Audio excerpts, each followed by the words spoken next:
Now, the next influence that I would like to talk about are minstrel shows. Minstrel shows were crude, low-grade style of song, dance, and comedy.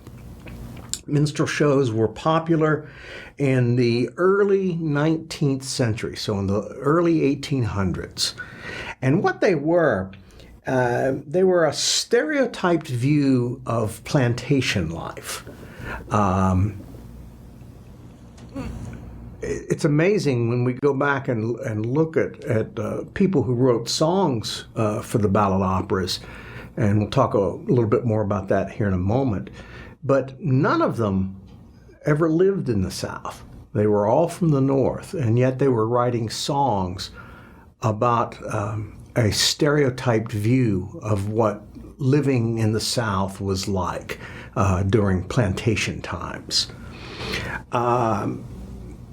Basically, it was a variety show, and it was divided into 3 acts. When we talk about a variety show, what I'm saying is, with the minstrel show, as well as a couple other forms that I'm going to talk about, vaudeville and burlesque, you would have a master of ceremonies. That master of ceremonies would tell jokes and introduce all the other acts. In the first act of, say, a minstrel show, there would be different people would come out and perform. There would be comedians, there would be singers, dancers. Then they would take a break. Then they would come back with the second act. And the second act was usually made up of what we think of today as specialty acts. They would have strong men. They might have knife throwers, magicians, something, of the unusual. And then finally they would do a third act, which sometimes they would do short little skits, little plays. A lot of times in the minstrel shows, they would come into a town. These companies traveled usually, and they would come into a town and they would find out about things that were going on locally, things, maybe topics that were in the news, and then they would do a little skit based on that. One that I read about was a company did a play, and it was about a local politician, and supposedly he was crooked. So they did a little story, and they made fun, but they used it was based around the play Macbeth, but they called it Bad Breath, and that was the story they performed. I'm not a fan of minstrel shows. They were performed in blackface. As I said, very low grade, terrible stereotypes, especially of African Americans. And in the beginning, they were white actors wearing blackface. Later on, after the Civil War, there would be all black companies, African American actors, but they would perform in the stereotyped blackface. But the one good thing that I think came out of the minstrel shows, and one reason I talk about them, because they do have an effect on what's going to become the musical. The writers, there were some really great songwriters, composers.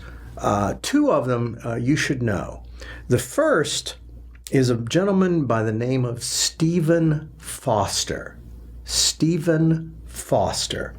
Stephen Foster lived from 1826 to 1864. He wrote many, many songs that were used in the minstrel shows. And some of these songs you'll hear today. They're still sung in schools. And a number of his songs became state songs for various states here in the United States. Some of his hits, "Oh Susanna," "My Old Kentucky Home," which became the state song for the state of Kentucky, and "Swanee River." And of course, he wrote many, many, many more. Remember Stephen Foster. He's pretty important. The other writer that you should know is a gentleman by the name of James A. Bland. James A. Bland was an African American. He was born in 1854 and he would pass away in 1911. James A. Bland was highly educated. He graduated from Howard University in 1873. And he loved music, and he became a composer. And he composed many songs that were performed in the minstrel shows. And he toured as a performer for a minstrel show company. During his lifetime, and this amazes me, he wrote over 600 songs. You know, that's a lot of music. 600 songs. A number of them, as I said, are still with us. Probably one of his most famous songs was one of the state songs for the state of Virginia, and it was called "Carry Me Back to Old Virginny." He has been called the world's greatest minstrel man. The world's greatest minstrel man, James A. Bland. He and Stephen Foster are two things that were good that really came out of the minstrel shows. Now, as I said before, there were other types of variety acts that became popular and would have a huge influence on musicals as we now know them. The first of these is vaudeville. Vaudeville, again, a series of variety acts put into an evening's entertainment. The vaudeville companies, for the most part, traveled. Now, some would stay in a city for a long time, but most of them traveled around the country. They began in the 1860s, and they would remain popular until 1930. And in 1930, they would start to go away. And the reason they did was the rise of the talking motion picture. Once people began to speak in film, the live show, the variety show, was no longer the thing to do. Everybody who was looking for entertainment wanted to go see a movie. There were 3 acts to a vaudeville. Similar to the minstrel show, the first act would be variety acts. Now, they had a master of ceremonies. In vaudeville, they gave this master of ceremonies a special name that you should know, and he was called the monologuist. The monologuist. The monologuist was your master of ceremonies, usually was a he. He told jokes, and then introduced all the acts. He kept the show running. The first act would be, again, singers, comedians, dancers, and they would perform the first act. Then they would have the second act, and they referred to the second act as surefire acts. Again, these are specialty acts, but they were called surefire because the audience usually loved them. They were sure that the audience would walk away loving these performers, whatever they might be. Again, specialty acts. There were fire eaters. There were magicians. There were strongmen. The most famous of these specialty acts was a woman called Little Egypt. Little Egypt was one of the highest paid and most popular specialty acts in the history of vaudeville. In fact, she was so popular, there are actually 3 different women who played Little Egypt in vaudeville. Now, what do you think Little Egypt's talent would be? She was a belly dancer. Now, can you imagine the Victorian era and later the Edwardian era, but especially the Victorian era? The Victorian era, where women are wearing clothes going from the neck all the way down to the floor. A time where you were a floozy if you showed your feet and ankles in public. They went crazy over Little Egypt. Here comes a belly dancer, and she's doing a shimmy, and she's exposed her legs and her belly. Oh my gosh. Oh, it was such a hit. People loved Little Egypt. They worshiped her. She was extremely popular. Now, following these surefire acts, there would be a grand finale. And usually the grand finale was a musical number, and everybody who had performed that evening would come out again and be in the finale. A lot of times, just because they knew it would be a hit, they were patriotic songs. They would do a patriotic grand finale, and they'd wave the American flag, and they would sing patriotic songs. Didn't always end that way, but it did always end with some sort of grand finale. Now, when we say that this began in the 1860s, we actually have a date, 1866. In 1866, something extraordinary happened, and it changed theater forever.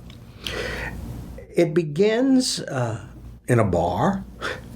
A lot of stories about actors begin in bars, but it begins in a bar, and there were some out-of-work actors, and they were sitting around, and they were trying to figure out what they were going to do with their lives.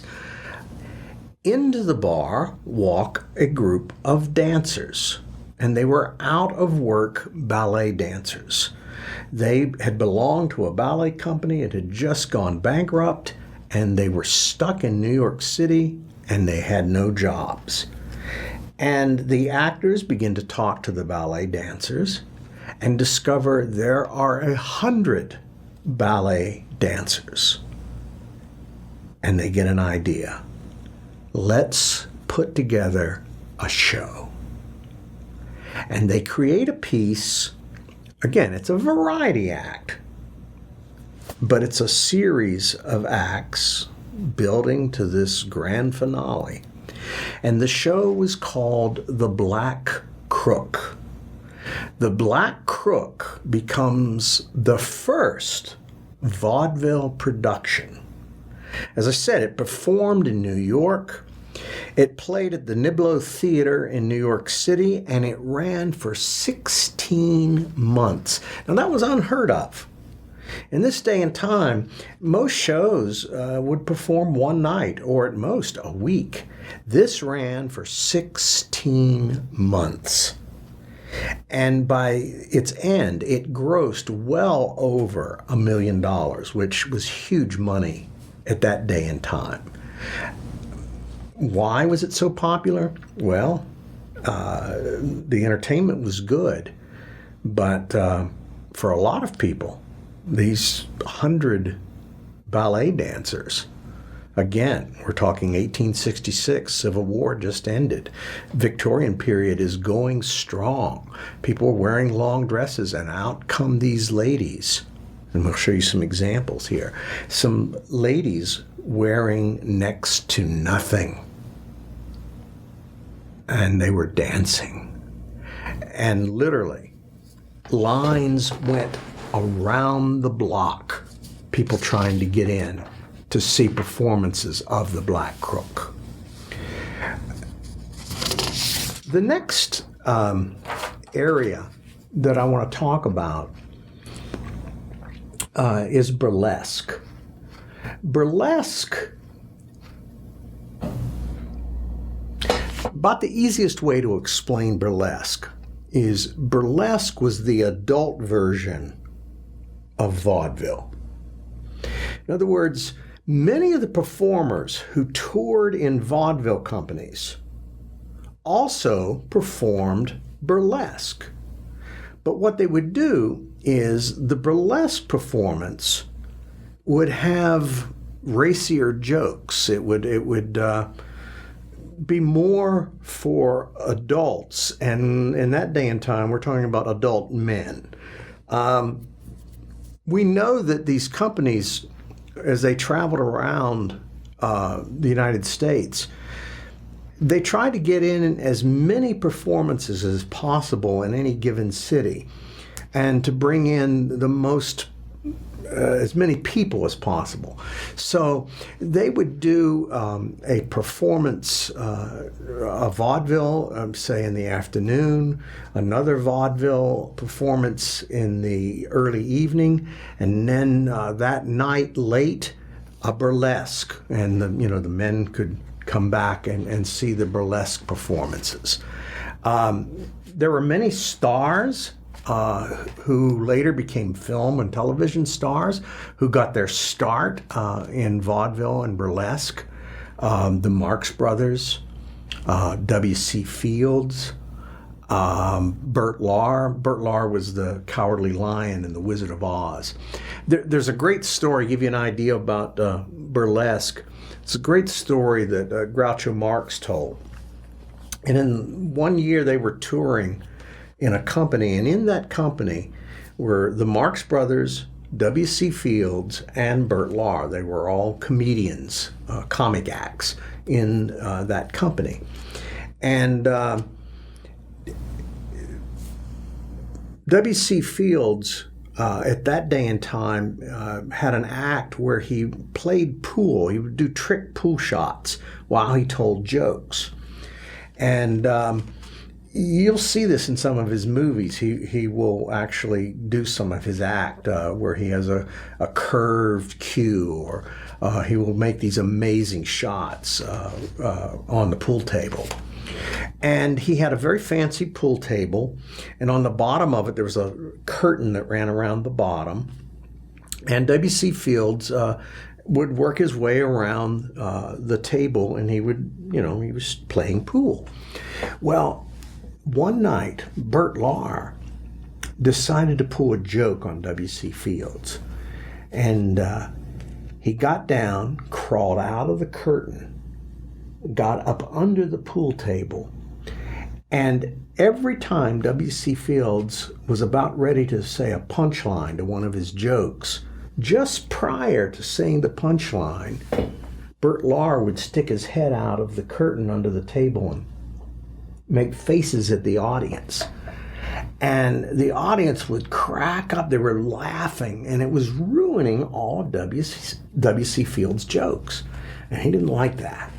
So he was trying to figure out what's going on. He couldn't figure out why was the audience laughing at all the wrong times. And one time, as he was setting up one of his jokes, he looks and he saw this bald head come poking out and then going back under the table. And Fields says, "Oh yes," and he goes back to shooting pool.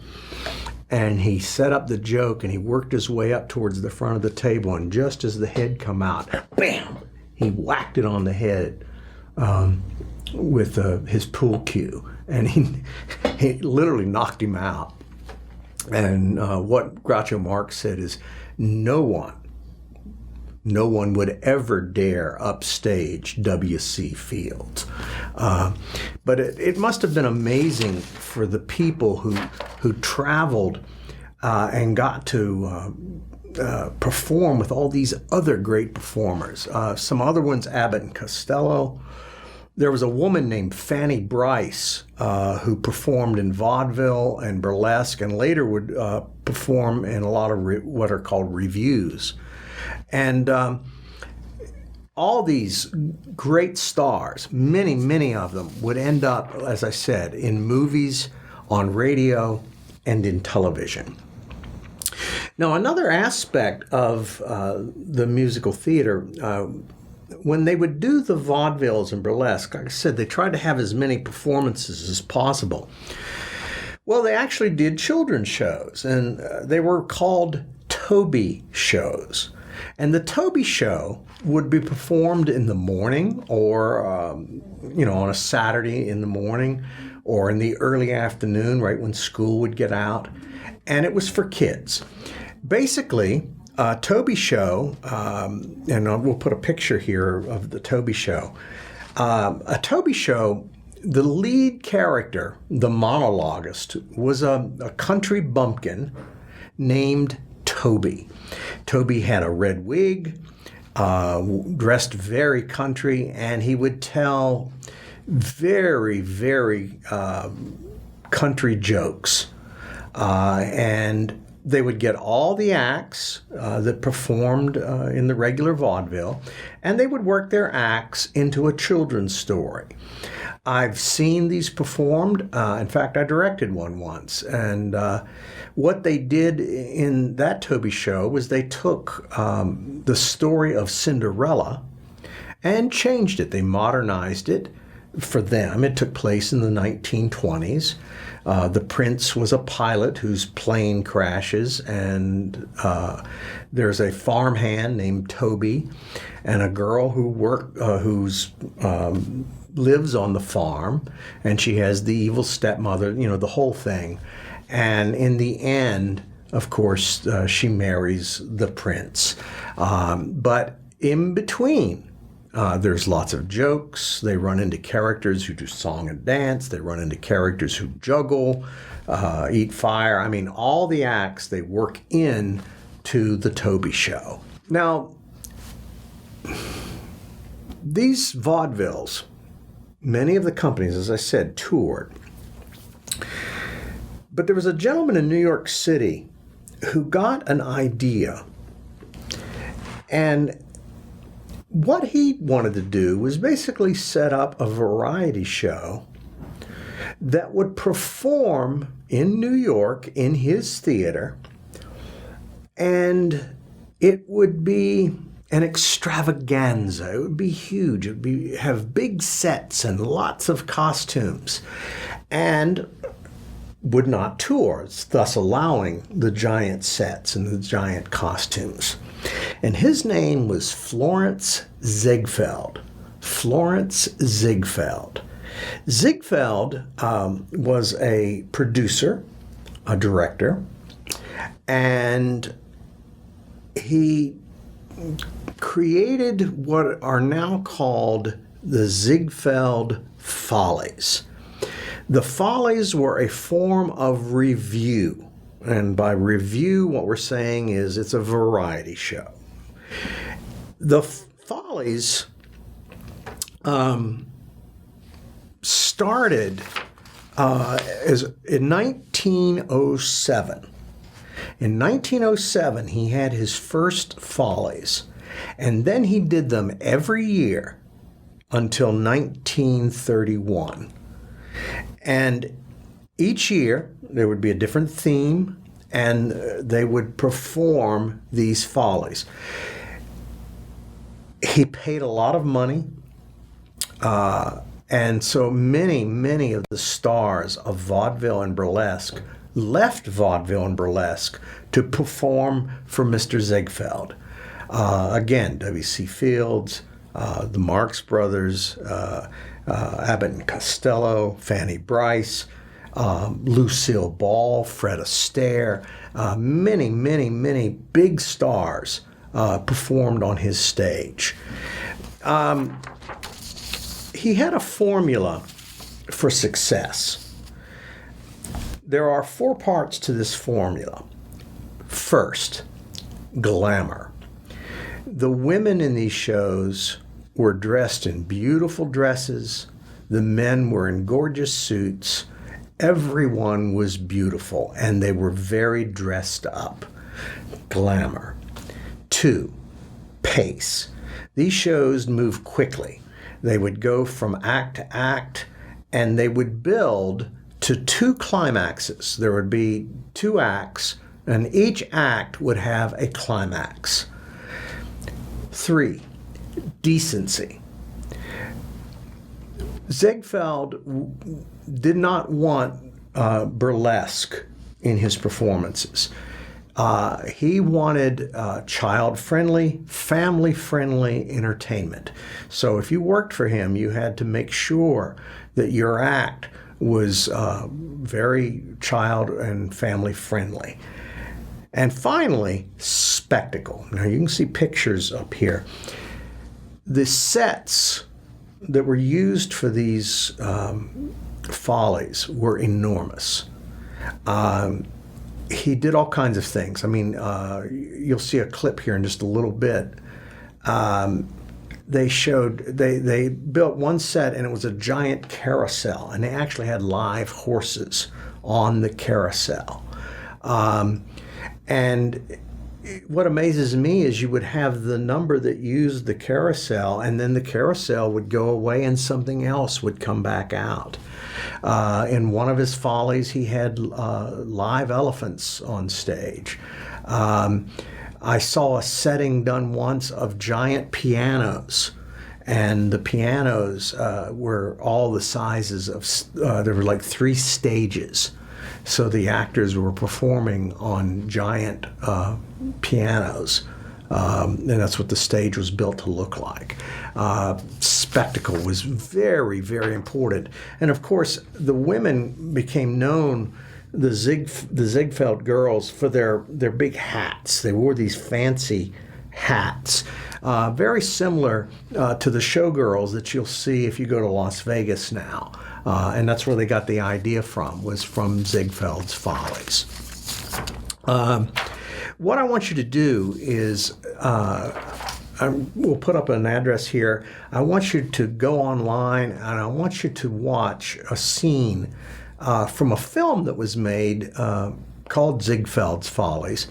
And what they did was, this was a movie that was made. They got all the stars, a lot of the stars, back who had performed for Mr. Ziegfeld, and they redid their acts. But this time they did them, and it was filmed. And there are 2 big stars in the scene. Fred Astaire is in it, and also Lucille Ball. Watch this scene, and it'll give you an excellent idea of what the Follies looked like.